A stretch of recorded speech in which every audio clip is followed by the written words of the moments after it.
Welcome to COVID-19 Fertility Empowerment Podcast. I'm your host, Pantea Kalhor. Episode 7, The Power of Reinvention with YBarra, Reinvention Coach.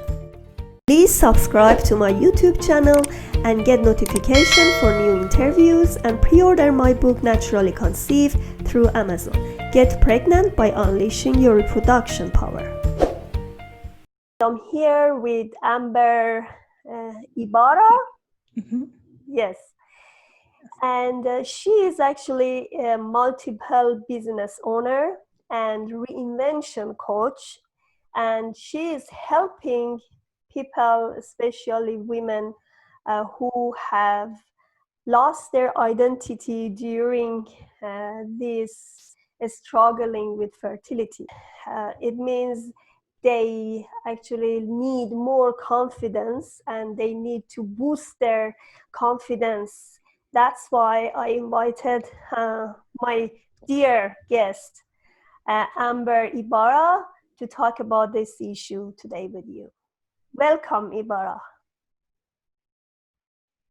Yes, thank you so much for having me here today. It is a pleasure. My pleasure. All right, tell me about yourself first and how did you come up with this idea helping people struggling with this issue? Yeah, that's a great question. I personally feel a lot of the time the people that I've gone to that have helped me through things, some of the best coaches are people that have been through things themselves. And I found myself in this place and position when over 4 years ago now, I was going through a business divorce. That's what I call it. I was in a relationship with the person I was in business with, and the business was successful, but everything around that wasn't. And it really taught me many things. And one of the fears I had during that time was, how am I supposed to leave this? How am I, it's going to be hard on the emotional side, but then on the business side too, this is going to be a difficult transition. And so I stayed in those circumstances that I had created for myself. And it took me a few years to realize I needed to get out of that. That's when I went through my own reinvention. And it was a long process, but I've owned my own business now 100%. I'm going on 3 years. Wow. For a total of 6+ years that I've been an entrepreneur and business owner. And in that, I've built a team and I'm able to help coach other women and to help really, what does it mean to reinvent you, right? Because sometimes when women think of reinventing themselves or a makeover, they think all physicality. You don't have to go chop your hair off and leave your spouse or do anything crazy. A lot of the time, it's some of the mundane, what we consider the mundane tasks of our everyday, and really building a more positive psychology in that. Yes. So that's what I focus on. So it means renewing yourself, reinventing. Yes. Reframe your brain and build something new from yourself.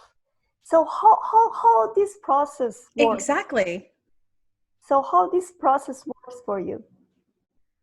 Yes, that's a great question. So what I do, and you're asking how it worked for me, I'm happy to kind of tell a little bit more of how it worked for me. And that's kind of also the blueprint I use to help implement for the women that I coach and I work with. Yes. A lot of that is looking at your everyday. What are you feeding your body? What are you feeding your mind? And what I like to get into are the 4 E's. I like to focus on redefining where are you spending your effort? What is your emotional intelligence level? Where is your energy going? And what does your environment look like? Because if you're in a negative environment, you have no room to grow.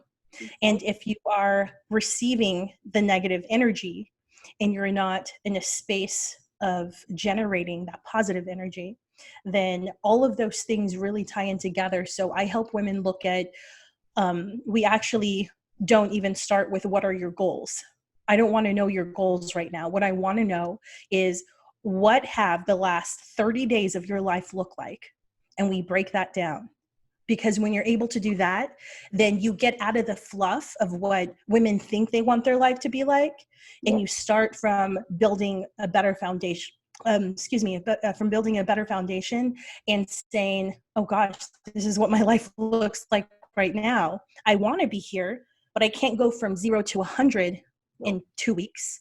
We have to take it step by step. So I help bring women back to what is the reality now, and what can we work through in real time to help you get to your goals. So, as I understand, the first step is you accept yourself the way you are. Then you work on redefining yourself. Is that right? Yes. Then we work on redefining that, but we can't get to that point until we start from where we are now. And that's, to me, one of the most important parts. How to identify the stress and shift it somewhere else. Yes. So I think it's beautiful that it looks different for every single individual. To me, I would always say turn to the people that love you and that you love most, because sometimes we can't tell when we're in a funk. Sometimes it's hard to see when we're not really, performing like we usually do, or we get so caught up in the stress that we sometimes say, oh, well, that's just normal. Oh, I'm just not sleeping right because, well, I've been working a lot. Mm-hmm. It's not normal to have an adrenal burnout, and it's not normal to be fatigued every single day, or to want to not go to work or see people. And there are these certain things and these hints that our body gives us that we sometimes don't listen to. So the first thing I would say is to pay attention to maybe some changes that might seem small. What is your normal now? I like to tell people, think of when you're at your best. What do your routines look like? Because when you're at your best, I'm sure you're not waking up at noon on the weekend. No, you want to jump out of bed in the morning. You want to seize the day, right? So I would say to first start there, and then you shift your energy by doing the things that you don't feel like doing, like drinking more water, like waking up early, like finding gratitude in a single day to say, you know what, I know I've been stressed lately, but wow, I'm so happy because even though I'm home right now, my husband still has a job. My kids are healthy.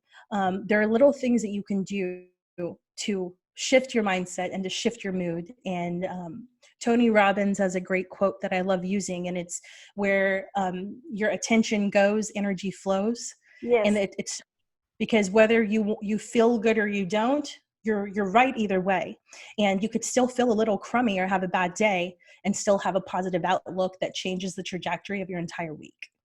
Exactly. That's nice. Yeah, you're right. That the point is where the focus is. If you're focusing on bad things, and bad things happen to you, and this negative stuff coming to you all the time, and then you have and do more positive thing with the little changes, as you said. But sometimes it's not really easy to be just positive. Yeah.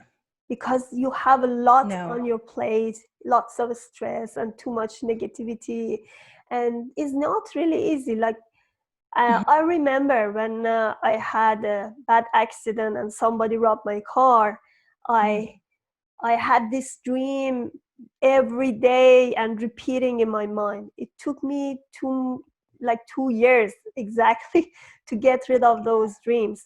How can I expedite this process? How can I help myself to faster recovery? Yeah. That's a phenomenal question. And I love this question because a lot of people actually ask that. And the truth is that you can't necessarily speed it up. And I'll get into why. Everyone is going to process their emotions and everything differently. But the difference between the people that are going to have maybe PTSD from certain situations, or will end up getting over that, if you will, is that they're going to work on the process of working through it. So as long as you're working through it, I say there is no right way to process as long as you're trying. You need to face the reality of it.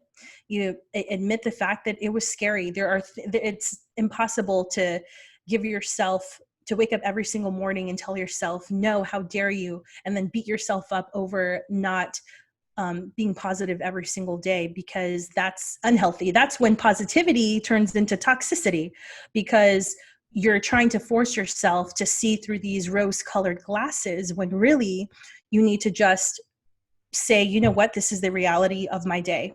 I am stressed out about X, Y, and Z.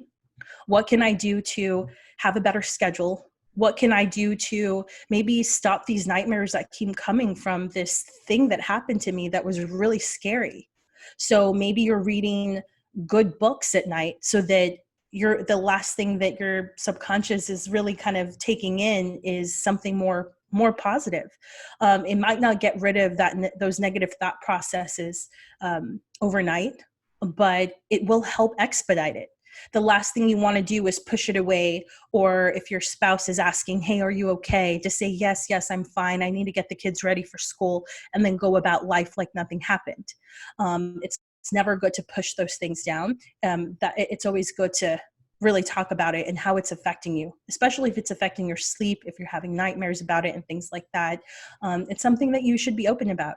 And there's nothing wrong with saying, you know what, this was a scary time in my life. That will actually help you process it.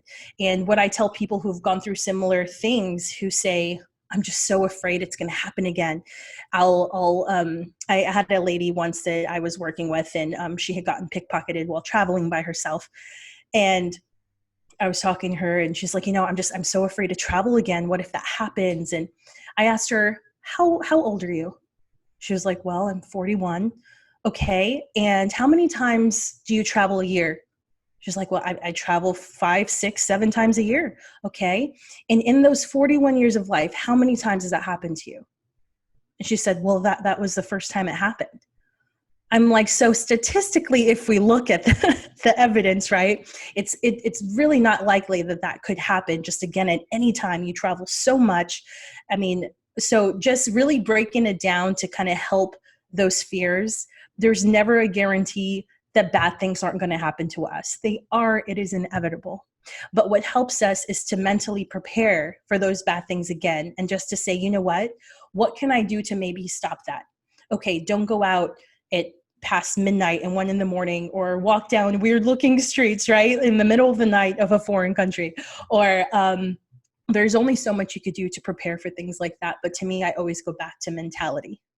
As long as you're doing your best and you're building yourself up, then when those kind of unfortunate things happen, you're able to say, okay, that was scary, but I'm not going to allow it to consume my life. So I told you I have an example of my own life. Uh-huh. And I had nightmares. It took me some time to recover. And because of these nightmares, other bad stuff happened to me as well. Because my mood was not positive, and I was struggling in my mind and having these dreams all the time. And one day I went for shopping. Some young students attacked me and robbed my wallet. And I said, okay, why this happened to me? That's another country. I immigrated to Australia those days. This is a safe city. Mm-hmm. And why this happened to me again? Then I referred to myself, something here is not right. When you have these negative thoughts in your mind and you always have these dreams of somebody attacking to you, yes, it happened to you again. So that's why you're right. You have to reinvent yourself. So you have to reframe your brain. Yes. And you work on something else. That, let's say you have to take the focus and doing something else. Yep. So that's why I try to do different stuff, studying, and try to not think about what happened to me and replace other activities with these nightmares. Mm-hmm. And this happened. That's why as gradually I could forget what happened to me. And so I feel safer now. I don't need to worry about this, somebody come and kill me. But yeah, that's right. If you work on yourself, it may take time. It's not really And that is scary. That's a scary exactly. situation for anyone to be in. Yes, but that's fine. We are human and we are not going to be perfect, but that's here in real life and we need to learn. Do you have any case study working with your own clients, having this reinvention process? I just know that all the women that I've worked with so far have had amazing changes in their life. And it's interesting because I always tell them that it has nothing to do, it literally has everything to do with them and has nothing to do with me. I feel like we don't give ourselves enough credit for the changes that we can make in our own lives. Mm-hmm. And sometimes what I think people are lacking is accountability. There are only so many things that we can do for ourselves because we're living in it. So sometimes we need, in order for us to take a step outside of that, it's important to work with other people like coaches or accountability partners and things like that. Someone to say, I am actually tracking your progress. Let's not only work on the inner self, but let's also work on some tangible ways to take action for your own life. And I can't do that for you. That's These good. women have to do that for themselves. Exactly. So what's interesting about that is that women come into, oh, well, maybe they're sad or they're in this like depression season. I have a lot of women who they have a great job and the family's healthy and happy and things are good. They're like, so why do I feel so empty? What is missing? And a lot of the time the path is about fulfillment. Maybe they're not fulfilled in what they're doing. Yes, they're making the money they wanted to make, but they're not doing the thing that they want to do.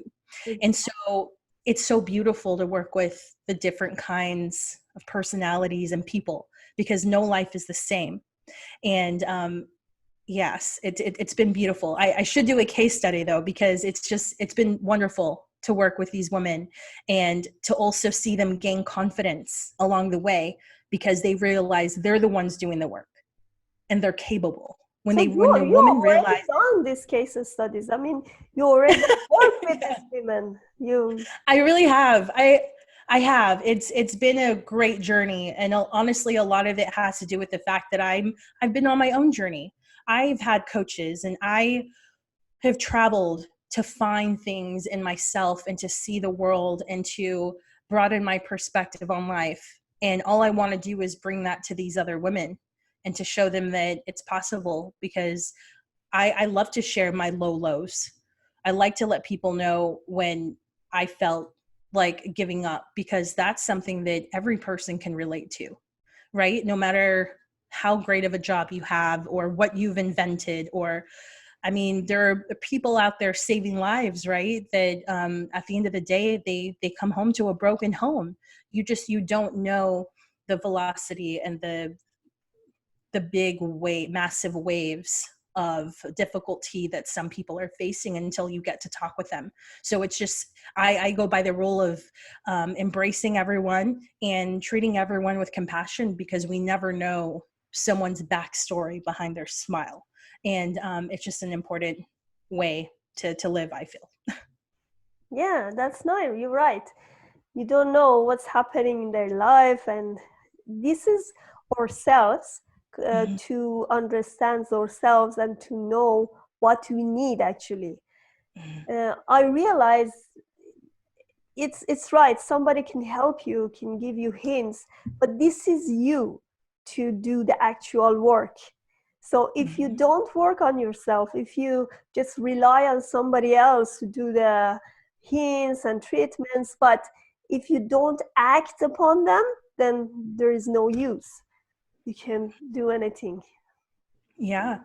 And sometimes, and that's what I also want to help work with women on is, I mean, it's all attached, right? If you talk to health professionals and talk about how the brain is attached to the gut and your overall health, and it's just, to me, it's so important you to not only eat right and exercise and all those things, but if you're not right up here, if you are not mentally sound and you're not working through that or being self-aware enough to know when there's something wrong, then that's something that takes work. And to me, it's just like a life journey. There are things that we learn in all stages of our life, and to gain that self-awareness and emotional intelligence is something that I feel all people should really look into, because there's always that next level of growth for us. And that will help us live a happier, more fulfilled life when we're able to understand what really makes us happy. And let me tell you, with all the people I've talked to, it's definitely not currency. Yes, we needed to live and to thrive and to invest in cool things, but that's not going to fill the fulfillment hole. Do you have any suggestion for women who went through fertility issues and they had miscarriages? Now they are in the state of PTSD, and they actually need more boost and confidence. Yes, I think that, again, kind of going back to the brain, the body, all of that coincides. I feel that when you are, as I've also talked to women who have, and correct me if I'm wrong because I'm not an expert in that, but PCOS, I have a friend that had trouble getting pregnant, and she had 2 miscarriages. And I can't imagine what women go through and the turmoil after experiencing that or trying to have a child. But I do know that when the people I've spoken to have finally had success with it, a lot of that had to do with changing of the stress levels. A lot of that had to do with how they were caring for their health, and in the self-care realm. And I know it could sound kind of woo-woo to people, like, oh gosh, what do you want me to do? Affirmations in the morning? Like, you know what? Yes. Tell your body that it is healthy and it is capable and that it can create this life. And there are some things that are beyond our control that, our bodies work in different ways. But what I would suggest is just to de-stress. Don't tell yourself, if I don't get pregnant in the next 6 months and I'm trying and I'm tracking my ovulation and I'm doing all these things that the doctors keep telling me to do. Maybe you need to go outside of that, and you really need to get back to taking care of you. And I'm of the opinion to, pray on it, make sure that your mind is in its right place, and just take care of yourself. Well, that's very interesting point. You're right. You need to just pause, I guess, when this happened to you, and then build yourself up without thinking that you're gonna be pregnant or not. That's what I did with myself. I just, sometimes when you don't get pregnant or you don't have your baby, you just try to blame yourself because I'm not healthy enough, I have some problems, but there is a way to stop this. What you can do is just accept yourself as an identity, the way you are. Accept yourself with this personality, not as somebody who is going to get pregnant.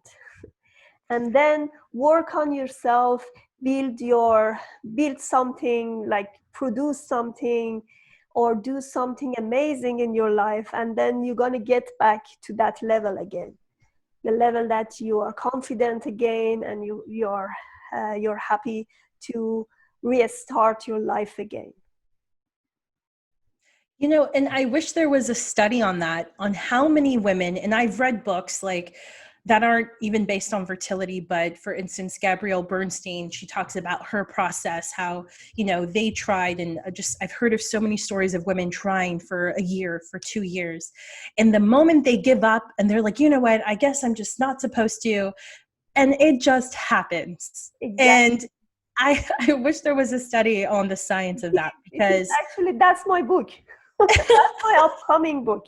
Yeah, my stress is on this exactly. the moment you give up on having the baby, that's work, that point work is starting.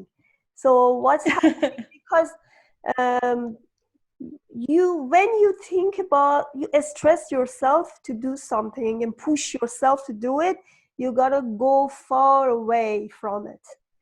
So, Yeah. and you are against the nature, because you're pushing yourself, doing the IVF, blah, blah, blah, blah, different things. And you are trying to uh, use your body the way is not ready for it, you know? So Yes. as soon as you give up, your nature getting back again. So you are gonna be Wow. the natural way you've been before, and your body naturally is healthy. Your body start acting and producing quality eggs. That's the way it is. And this is the story for many, many women.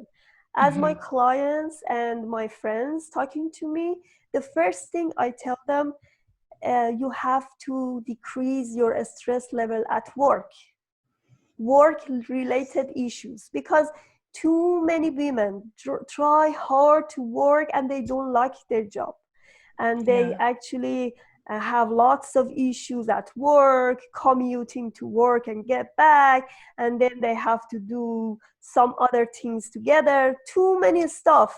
They have to minimize what they're doing, relax, and just get back to normal, and just try to produce something that they like. What I did, I went to Yeah. violin class, and it's been 5 years I was doing this. But the point is, Hmm.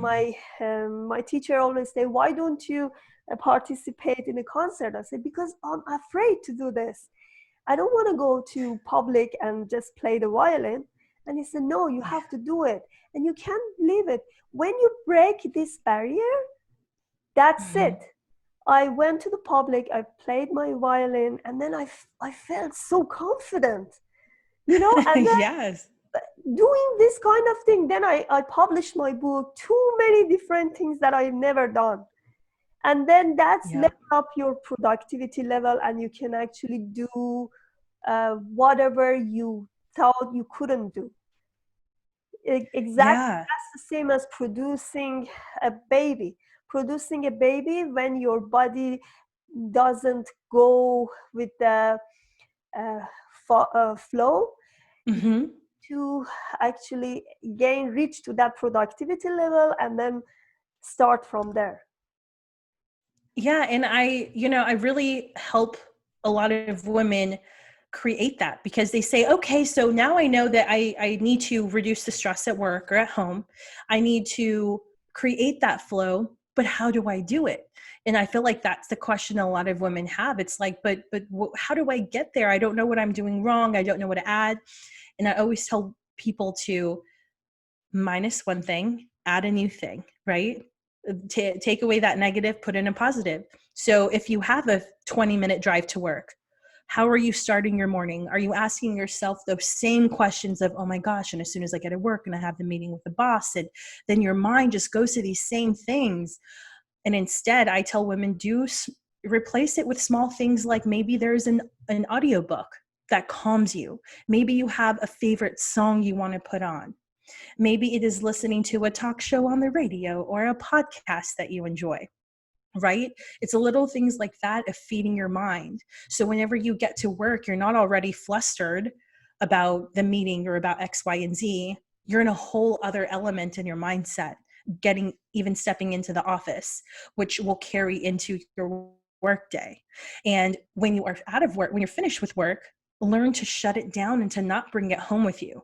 It's so important. And a lot of it's like this beautiful art, I think, that you have to work on in order to conquer it, because so many times we want to bring work home, or opposite. I wrote an article about bringing home to work, right?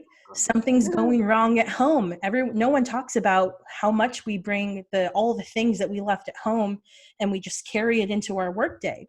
And the exchange of either of those, sorry, I talk with my hands a lot, so I keep hitting my microphone. The exchange of either of those can truly have a negative effect. And I compare it to working out. It's like when you're wanting to get into shape, right? You can't just eat healthy and work out one day a week and see results. It's the same way with feeding your mind the right things. You can't expect to just do it 1 or 2 days. You have to do it every single day, even when it gets stressful. That way, that accumulation eventually adds up and becomes what we call a lifestyle. I was talking to one of my guests in podcast, and she said, I don't believe any like 15 days diet, 20 days diet.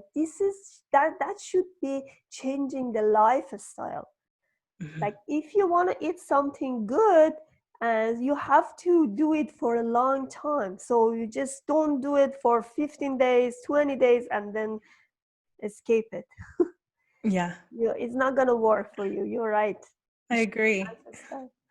All right. Do you have anything to add to this podcast? I would add this. Never underestimate what you're capable of.